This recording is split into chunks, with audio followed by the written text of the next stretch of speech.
What is going on, FA Nation? John Pemba here with Howard Bender. Welcome into the Fantasy Alarm MLB DFS Game Day Playbook Preview Show. Today, Howard, we are looking at the 8-game Wednesday slate starting off at 12:35 p.m. Eastern Time. That's right. We have some day baseball here on a Wednesday. We actually have a full day of baseball. We'll be back live to cover the 6 p.m. slate later on in the day at 4 o'clock. So we got a lot of baseball to talk today.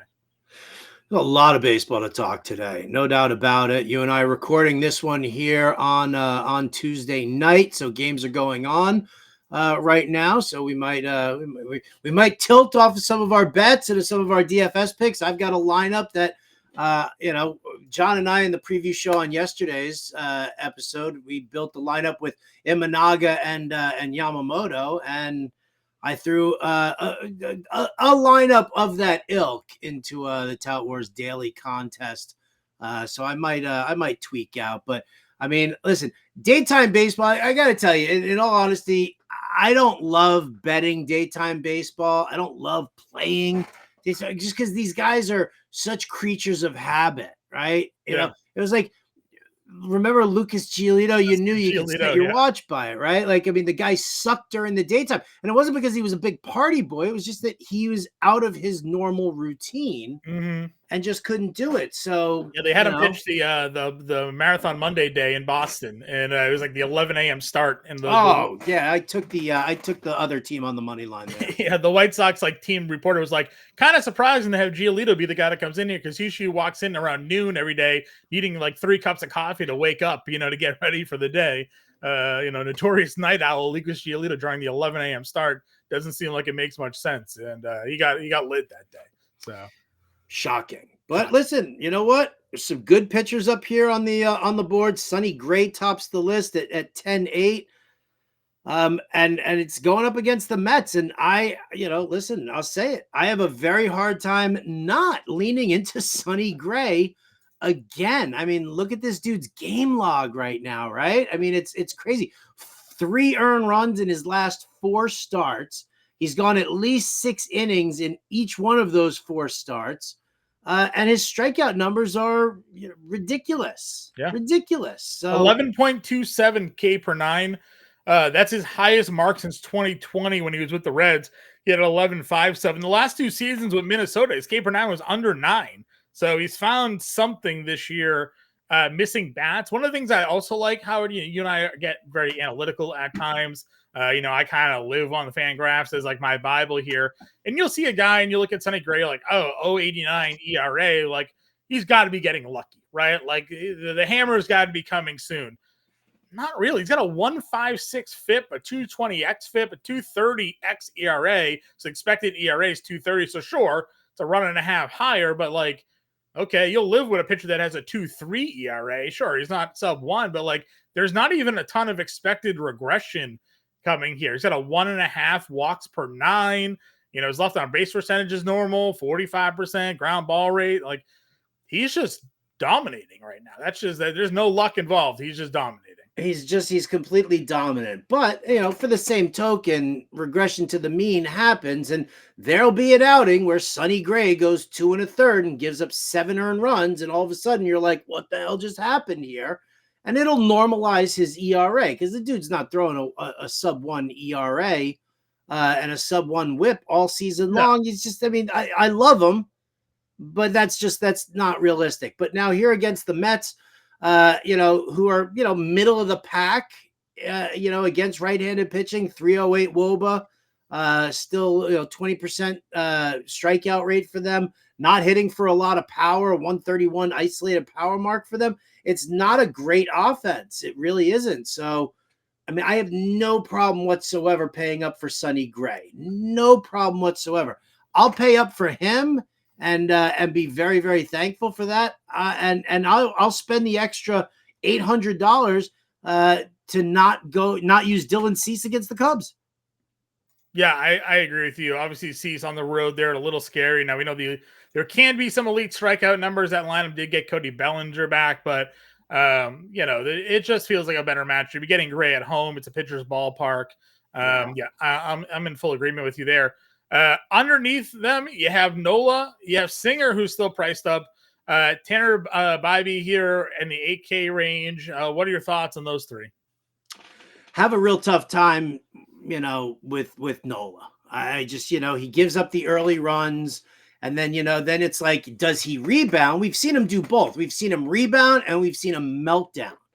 So, this Toronto lineup has been super soft. It's like, I even heard a rumor of them talking about potentially shopping Vladimir Guerrero Jr. because they know that their offense can't get going. So, you get some win equity here because Bassett is just getting leveled by hitters left and right. So, you have that win equity. I just always worry about that. I like Brady Singer against Milwaukee Brewers. Again, their lefty bats do struggle. And not having a guy like, Christian Yelich in that lineup, that's a big deal. So I don't mind Singer, and I don't mind Tanner Bybee either against Detroit. I know Detroit put up, they've got 11 runs going up right now, but Bybee's actually looked pretty good, in his starts previous to this last shellacking. Yeah, I'm fine with that. Detroit obviously is a team that we kind of go back and forth on targeting. Riley Green's obviously been a monster this season, but kind of the rest of that lineup, not so much. Spencer Torkelson has not carried over his second half of last year into the beginning of this year. So it could be certainly an opportunity to target. You work your ways down. Gavin Stone is $7,400 against Miami. The win equity could potentially be there, coming off of some really good outings for Gavin Stone against Toronto and Atlanta. So maybe he is finally turning a corner here after some early not so great starts. Perez, I'm not looking to. Bassett's going to get smashed by this team, by the way. He can't get lefties out. Harper, Schwarber, Stott, Marsh, just to name a few of the lefties that are going to be in this lineup for Philly. Maybe a preview of where John's going with his lineup building on this slate here today. Just going to get hammered there. Soriano's falling off. Sears what though? Look at Soriano's game log here and just kind of pull that up because he had a great outing this past week at Cleveland. Mm-hmm. He got beaten up at home against Minnesota. He had a solid outing against Cincinnati in Cincinnati, solid outing in Tampa Bay. Yeah. Sucked against Tampa Bay while he was at home. Now you're giving him the Pirates, who have been struggling a lot more. It is a pitcher's ballpark. There's something to be said for Soriano possibly just having a decent day. It doesn't have to be amazing, but, if I'm going to spend up for Sonny Gray, I'm going to need a pay down. I could go to JP Sears. No, not this time, but I could go to Jose Soriano if I'm looking for a deep dive here because I don't like any of the other guys below that. Yeah, his sabermetric numbers just are all terrible. He's got almost a 5 walks per 9. He's living on like a 60% ground ball rate. But he's also got a 16% home run to fly ball rate. So basically, if anybody hits the ball in the air, they're hitting a home run. It was almost what I take away from there.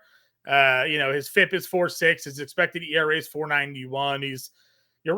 He's pitching. He's able to escape those numbers so far, and maybe Pittsburgh isn't the team to bring him back down to earth here. But there's he's due to get hammered at some point. To get hammered in the near future. Yeah. The walks are up on the road. Also, it's a 4.95 walks per 9. On the road, so he's definitely flirting with a little bit of issue. Yeah. So here's the thing, right? So I just said he has a 16% home run to fly ball ratio.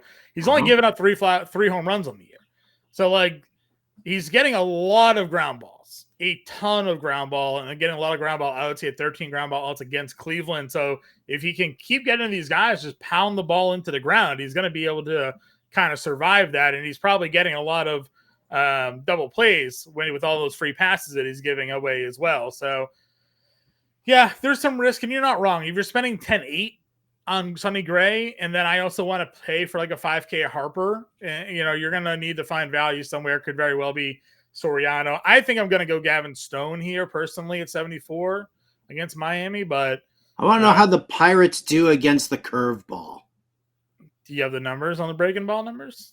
I mean, there's just, because Soriano throws 33% of the time he's throwing his curve. Sure. He mixes in a split finger as well. So, are these ground balls legit? And is a team like Pittsburgh a team that mashes the ball into the dirt a ton? So I'm going to look at Pittsburgh's numbers right now against right-handed pitching. Sure. And that's not what I was looking for. What I'm looking for is their batted ball data, please. And thank you. Pittsburgh Pirates, 2 tickets. Oh, you're gonna like this. Oh, where is it? They have the second highest ground ball rate against right-handed pitching. Oh, come on, man. So how much do you love that? 47.5% ground ball rate? Dude, you're just making my case for me here. Well, we'll see. I said he's due to get beat. I said, are the Pirates the team to do it? Ooh, well, we'll see. Mr. Carter. That's a reference you'll never get because you're too young and precious. But no idea. This right here screams double or nothing on our graders bet. You already owe me a 6-pack. Yeah. So I'll take Jose Soriano. You take Gavin Stone. Most fantasy points wins. All right. Sounds good. Who's scoring do we want to use? DraftKings? Yeah, we'll do DraftKings scoring. Okay, just making sure. Listen, I don't know if you want to just make shit up on your own or whatever, but double or nothing. There it goes. I love it.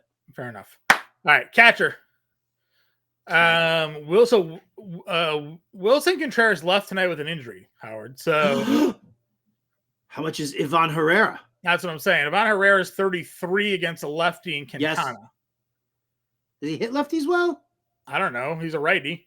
He actually hasn't hit the ball all that well since we stopped using him like a month ago. But he misses us. He needs us. He does.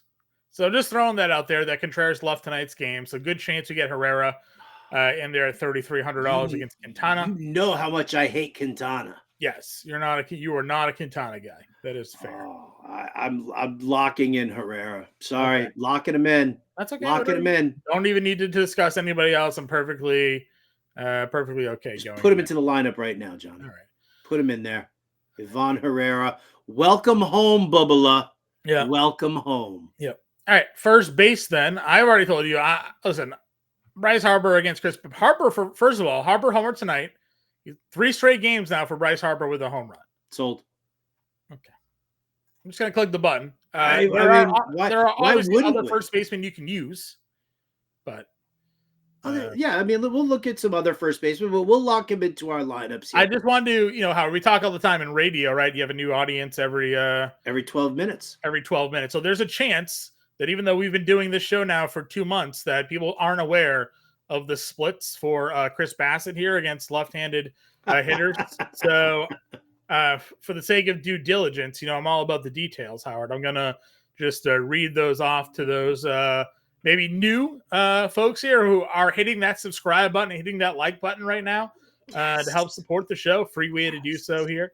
Yes. Chris Bassett against left-handed hitters on the season. They have a 846 FIP.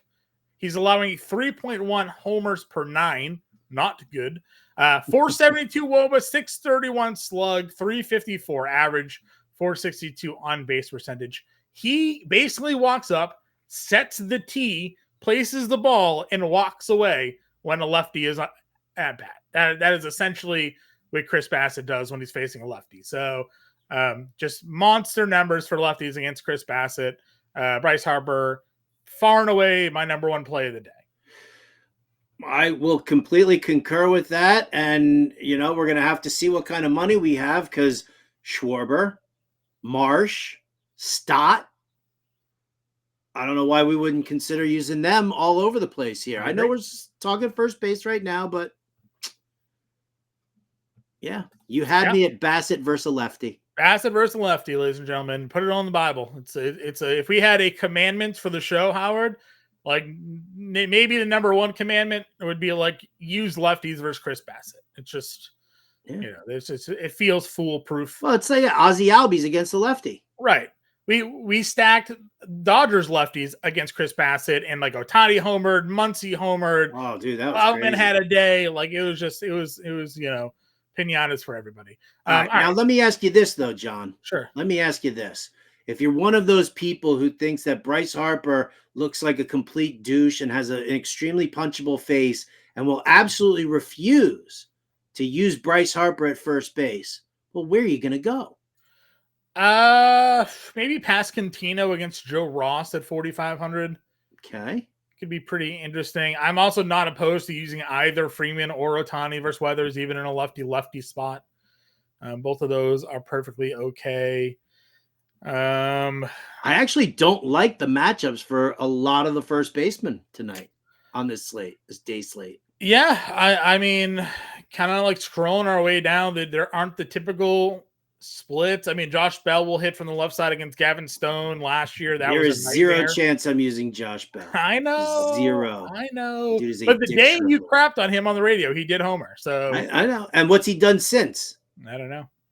You did just get a Cody Bellinger homer though, Howard, for your lineup tonight. So come on. There's that. Abraham Toro, as much as we crapped on him, he keeps on hitting the baseball. Yep. Like $3,500 there. That's it. We don't need to keep doing this. Okay. This facade. Bryce Harper, people. Today it's Bryce Harper. Day slate, Bryce Harper. Second base position. Then we've mentioned Philly. Stott's 4,400. We can't play everybody, but he's there. Where else are you looking to go at second today? All right. Well, second base. I like Semien against JP Sears. I think that's a nice spot if you want to pay up. Semien just went hog wild on the Oakland A's today. He just destroyed them. I like Semien. I'll skip out on Jimenez. Reese Olson has actually been looking pretty good. Bryce Terang doesn't excite me against Singer. Luis Arise against Wisniewski. I like that. I mean, I love the move to San Diego overall. I mean, we're talking about a batting champion who is now on his third team in 4 years. It's astounding. He can't field apparently, and all he does is rip singles. So, yeah. It's a great solid. It's a good leadoff guy. High average, high OBP. He's, again, he's not a guy like in fantasy. You don't like to use him here. He doesn't even steal bases, Howard. He doesn't even steal bases. But what I like is the way that this Padres lineup is going to be able to hit Wisniewski, and Luis Arise is going to be on the field. I could have multiple runs scored, multiple hits. If he has 2 hits and 2 runs scored, that's points right there. It's not $4,500 worth of points. Right. This is like the best outcome possible, right? 2 hits. He actually gets a double down the line, probably, and 2 runs scored. Yeah. 4 hits here, because he's such a great contact guy. He doesn't strike out ever. He doesn't even take a lot of walks, Howard. He's an anomaly for kind of what he is as a player. You can do that if you wanted to. I won't argue too much against Wisniewski there. Yeah. I'll also just go back to Massey at $3,800. I don't know what the Royals are doing here tonight. Let's see. They got a run in. They got some guys on the corners. Massey's 0 for 2. He's on double deck, so maybe he'll get a chance. The Royals are up 3-2. It's the bottom of the 5th, dude. This is going to cash some bets, baby. Except for the fact that Massey sucks. You do first 5 for the Royals? Yeah, first 5 for the Royals. I think I actually took him on the run line because I couldn't get any value on the money line for him. There you go. Pasquantino must have just RBI, 2 RBI double. 2 RBI double. That makes me happy. I do need Colin Ray to walk one more batter. If you tuned into the 4 p.m. show this afternoon, we played MJ Melendez as a triple and a run scored tonight. So. Kaboom! There you go. So again, happy with Massey there if you wanted to. Okay. Well, here's also something, Howard. Oh yeah. What's that, John? The Angels are facing a lefty. Do you remember who our lefty killer on the Angels? Oh, Luis Rengifo. Yeah, Rengifo. Rengifo did leave the other day with an injury. Where is he at these days? What He position is is he? day to day. It was an illness. Illness. Okay. So he wasn't in Tuesday's lineup here, but should be back on Wednesday, providing that they load him up with some fluids. So he was right. He was staring at me in the face while I was looking at Brendan Drury at 34. I was like, where's Rengifo at? Okay. So Stott or Rengifo both looking pretty good. I could play Rengifo at third as a one-off play here against Martin Perez. Rengifo just absolutely hammers left-handed pitching. I was all over that call a week ago, Howard. You put him in your best bets article. Hopefully everybody put him in their lineup. He immediately doubled. He had the total bases in for you. Big day here playing Rengifo. If he's in the lineup, he's probably going to be looking like my third base play today. Given his positional eligibility, because there really isn't a lot of value. I mean, again, you could go Drury if you wanted to, because he has hit lefties historically well also. But that's probably it. I don't know. Is there anybody else here for you? No, I'm scrolling through the bottom here, hoping to see Danny Mendick. But Well, we're close. We have Nick Madrigal. It might as well be the same thing. Nick Madrigal. When you hit Madrigal, you move on, you know? Who was the other guy that we said? Who was taking Mendick's place? Joey Wendell. Joey Wendell. Who's even cheaper than Nick Madrigal by $600. Oh, so. my God. All right. Third base. Let's go. Third base. As I mentioned, definitely liking some Rengifo there at $4,500. If Morel homers again tonight, though, we're going to be obligated to play Morel regardless. 100%. Even against Dylan Cease. Obligated to play him. Bowman 5,500 is too expensive for me against Bassett, who actually does well against righties. So not going to stack Bohm as part of the Phillies play here. Not in love with Arenado. Machado, I guess you could potentially sell me on. Ramirez feels too expensive at $6K. So, I don't know. Kind of where I'm at in the mid tier, I think. Yeah, there's nothing really good here in the mid tier. I don't like these matchups as well. Rengifo, we're gonna use that second or third. Not sure which. Yeah. But that'll be there. Listen, we could use him at second and then get Morel in. Even if he doesn't homer, I don't know, man. No, further down, he has to homer. He has to keep the homer. Has to keep the homer going. He has to. Well, right now he's 0 for 2 with 2 strikeouts. So he's either going 0 for 4 with 4 strikeouts tonight, or he's gonna homer. So that's kind of my. Well, he's in my DFS stack, dude. So he can't go 0 for 4 with cheering for the homer, Howard. I'm just saying this is what Christopher Morel is. You live and you die by the home run ball. So there's nothing down here at the value area at third base. No, we're playing Sonny Gray most likely. It's a no Brett Beatty. Although I'll say this, if you really just want to throw away the position, because you could, Edmundo Sosa.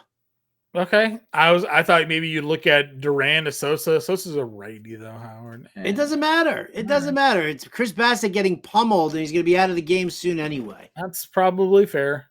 What? Actually, I just hit Nick Madrigal. You know what could be interesting? So Ediri Adrianza hit second the other day. He's someone that also hits lefties somewhat well. There was a year when he was on the Twins where Granda and I were very close to buying his jersey t-shirt because he was just the dude just absolutely handled left-handed pitching. Now that was a while ago. We've been doing this for a very long time, Howard. So to me, what feels like yesterday ends up being like 7 seasons ago. But it was magical the year that he was out there hitting lefties. But he hit second the other day. So if he's in the lineup at $2,500, and maybe there's no Rengifo or something like that, and he ends up being out there, I could maybe give him a little bit of a look. Yeah, I mean Perez has been okay. He's been serviceable. Yeah, I mean he's not a guy that I have any confidence in to maintain that. Agreed. So just a dart throw could be $2,500 complete punt there. I like that. Shortstop, again, you got Mookie up at the top, Bobby Witt's there, the usual suspects price-wise. Any plays for you here that you're looking to plug in? I mean, bets are wit 100%. Either one of them, if you are paying up. I don't really, I don't want to go at the top end. I don't need to go Seager against the lefty. Lindor has actually woken up a little bit, but I'm not Yeah. going to use him against Sonny Gray. Bichette has looked not terrible, but I mean, there's no power coming out of Bo Bichette. Is there a more overrated team than the Blue Jays? You look at that line, like they got Vlad and Springer and Bichette, and That's they what I'm all saying. suck. That's why I'm telling you. I heard that they were talking about trading Vlad because he's going to be next year is his walk year. Yeah. So they're not going to be able to get like true value out of him, at that point. Now is the time to trade him. Yeah. I could see, like a little bit of a Blue Jays fire sale at some point. Agreed. None of these guys are living up to really what their billing or expectations were. Yeah. If you're fading my Soriano call, then O'Neal Cruz, the lefty matchup here. Obviously, he's sink or swim, but I don't hate that play at all. I actually don't mind Kim here against a righty. I know he's hit lefties well, but in general, he's been due for some positive regression. I mentioned the other day he has like a 25% infield fly ball rate. That just can't be sustainable. He's someone that can have some speed and power, more likely to steal bases with a righty on the mound as well. So if you wanted to go Ha-Seong Kim there at 41, I'm cool with that play. Mason Wynn may lead off against Quintana at $3,200, so you could have a little punt play there if you wanted.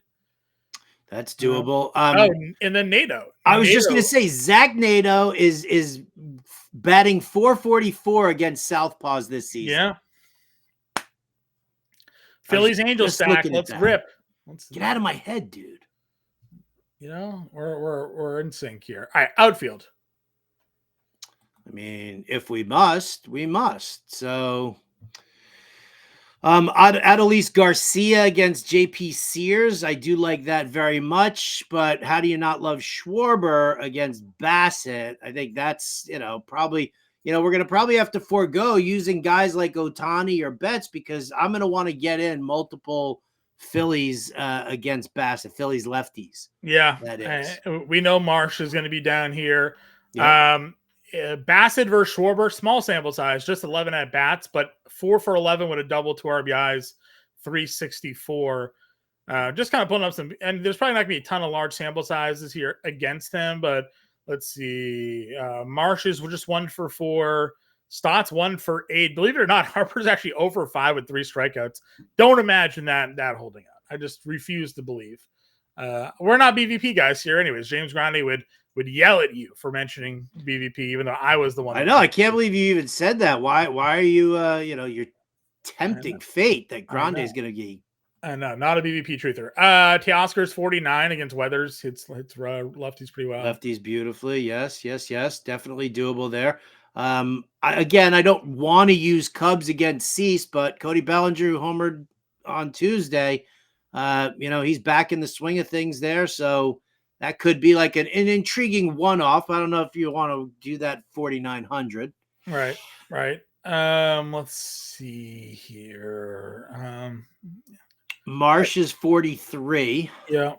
Marsh is there. Carter 44. If you're not in on Sears, I'm not in on. You know what? I'm not in on any rookie that doesn't come from the Far East. Okay. And hasn't been playing 12 years of professional Japanese baseball. What about Brent Rooker, who keeps just doing things? Brent Rooker just does keep doing things, doesn't he? Yep. It's crazy. You got him and Pages versus a lefty at 4K. Mm-hmm. I know you just said rookie, but he's actually a productive rookie right now. Pages? Yeah. Yes, he is. He is definitely. I got to get your thoughts. I asked Henry this question. I want to get your answer. Jurickson Profar, did it take him 10 years to fulfill his prophecy as the number 1 overall pick in the MLB draft? Or are we due for some just massive regression? And does that come against Wisniewski? I don't think regression comes against Wisniewski. I like Profar, as a start. Profar's actually, he was leading off for the Padres on Tuesday. Yeah, he's been really good.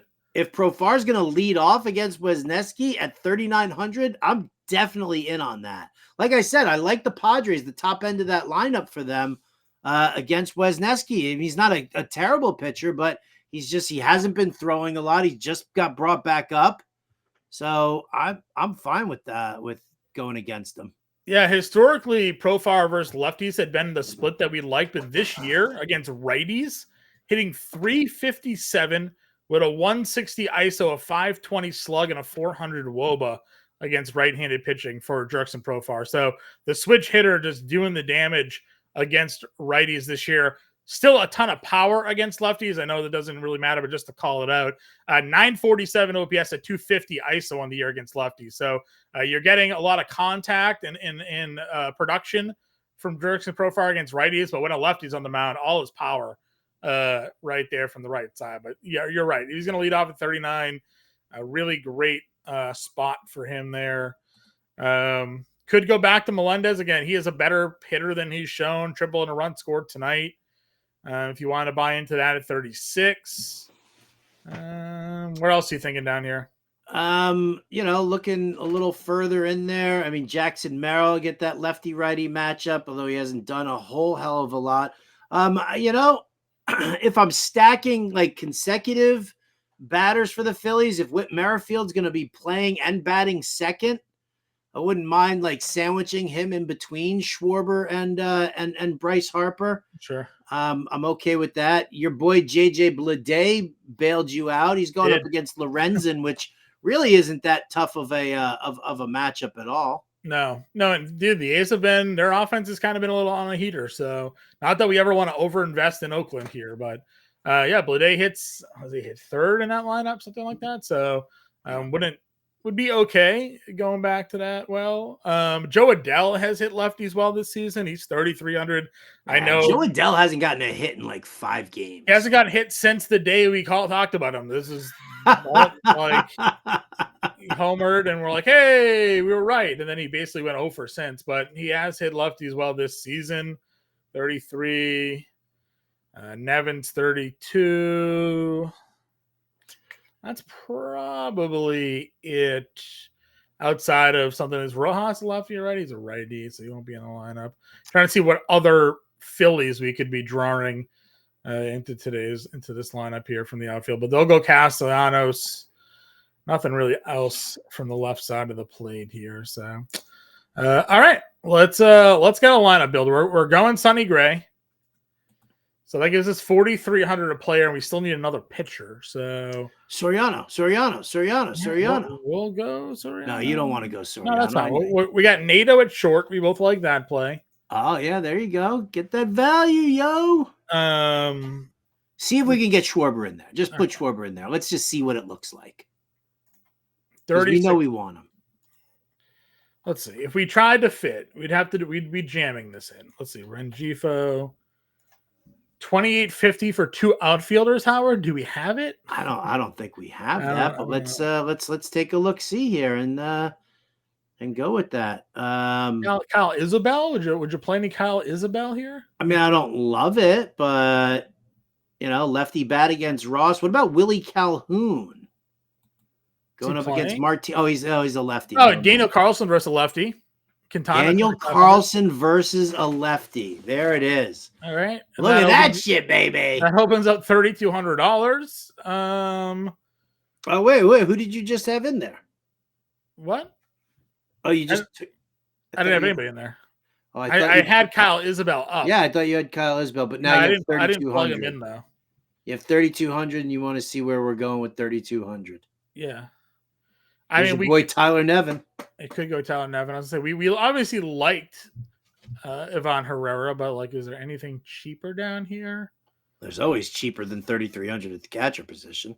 Yeah, is there anything worth playing? Honestly, it doesn't look like we could see some backup catchers.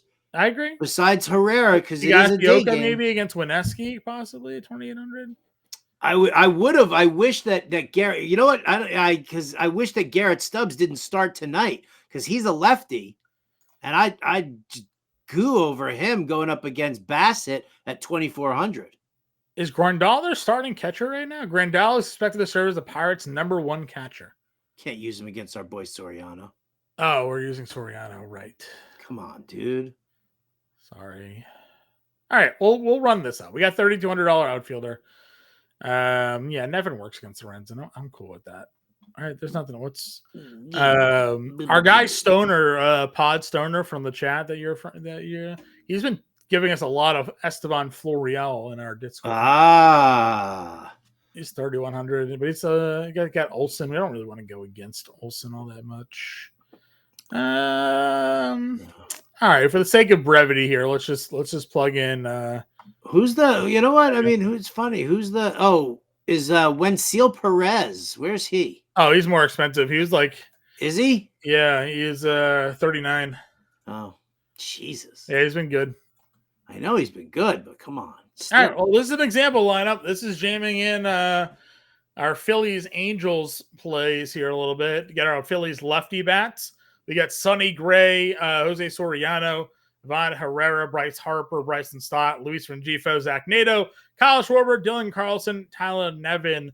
Got a little Phillies Angels primary stack, some one-off plays there with Nevin. We got a two-man Cardinals play with Carlson and Herrera there. So example lineup for everybody. We'll have the playbook out in the morning. Again, we'll be back live 4 p.m. Eastern time to break down because we got an 8-game slate starting at 6:40. So again, full day of baseball for everybody. We'll have the live show to break all that down. So make sure you hit that like, hit that subscribe button to get notified when we go live here each and every day, 1 o'clock Eastern time. Howard and Coop will be doing some best ball fantasy football drafts. Make sure you tune in to that as well. Any final thoughts here, Howard?